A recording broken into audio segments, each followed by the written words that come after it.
Well, hello there. My name's David Kralik, and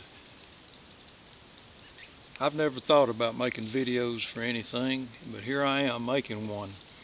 And it's a beautiful place where I'm sitting. I wish everybody could see it.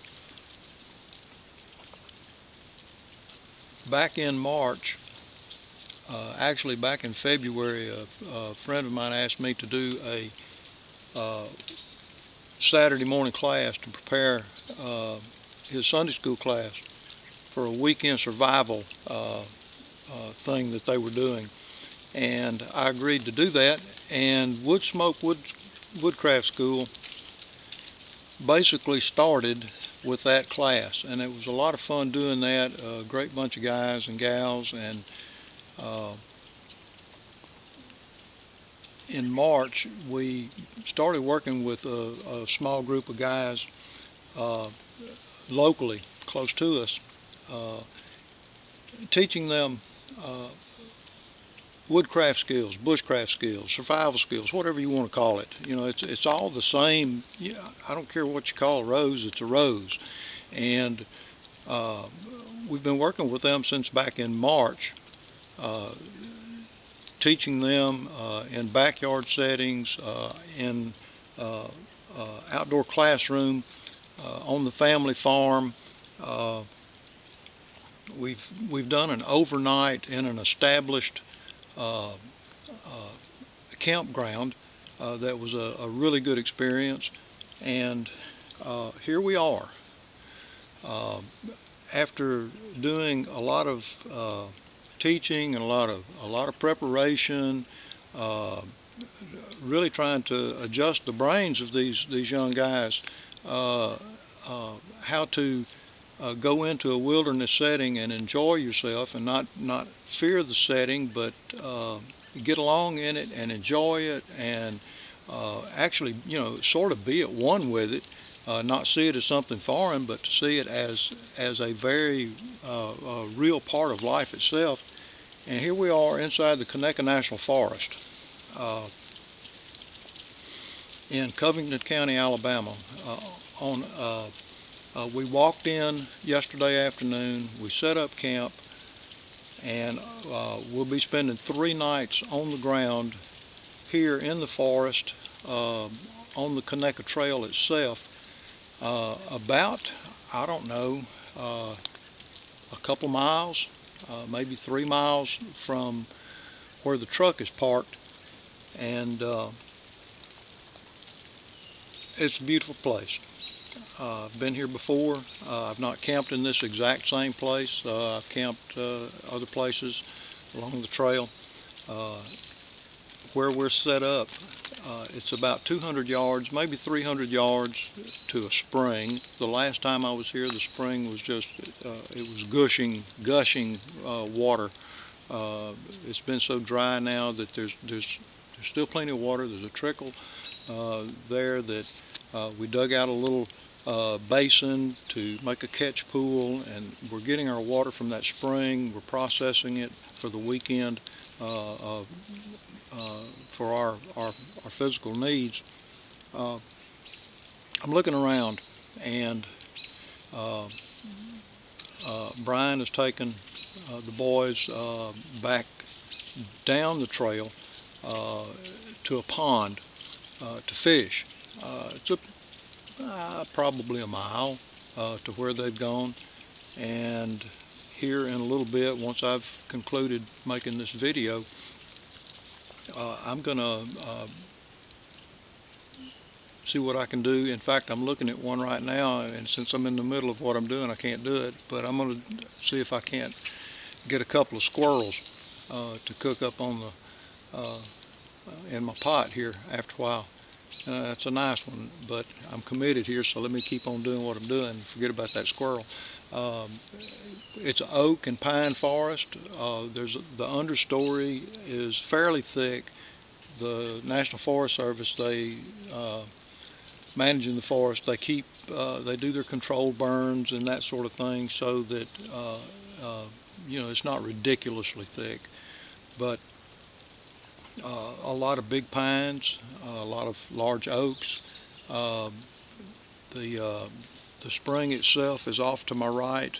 You have to go back up the hill and then down the hill to get to it, and then to the left of me, down the hill, uh, there's a footbridge crossing the beginning of a small creek. So back in this area behind me, there must be several springs, because the one where we're getting our water, there's no way that it has created the flow that's down to my left down here.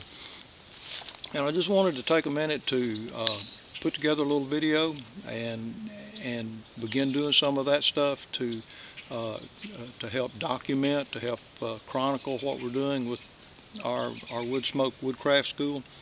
And I've got to say that for me personally, I think I'm the one that's benefiting the most by working with these young guys and working with adults as well in teaching wilderness skills.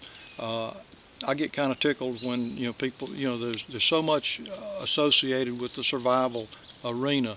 I don't consider myself to be a survivalist. I consider myself to be an outdoorsman. I have been all my life. I've not been to any of the quote accredited, if you can call them accredited, wilderness survival schools. I wholeheartedly respect what the big names in this, what's grown into an industry. I wholeheartedly respect what they're doing and the way people are learning. I've never been to a big school, but I've done this all my life. From the time I was a small child, I was in the woods. And of course, there's been those episodes during life, living life, when I didn't have the opportunity to be in the woods and ended up living in cities and doing other things that nearly drove me crazy. But the point I'm trying to make, where these training schools are concerned, get what you need to get where you can get it, because the skills that you learn, whether they're taught by some of the big names in the industry or any of the numerous people who are doing the same thing but don't have the quote notoriety, get the skills that you need, learn the skills that you need, seek out someone who can teach you how to secure the four major essentials to staying alive in a wilderness setting: food, fire, how to process water and make it safe to drink, and build shelter and stay alive. Those are the things that are essential. And get what you need where you can get it, so that you can not just survive in a genuine survival situation. Sure, that's part of it. But we miss out on so much by not taking the time to step out of our from behind the walls of our houses and get into nature for a long enough period of time, so that our minds go through that psychological adjustment that shows us how closely knit we are with the environment, and it shows us how so much of what we do for ourselves in life today is artificial. We surround ourselves with entertainments. We surround ourselves with mechanical, technological things that keep us entertained for convenience sake and make life easier for us. And I'm not faulting any of that. I've got a microwave at home as well. My wife has got a microwave. So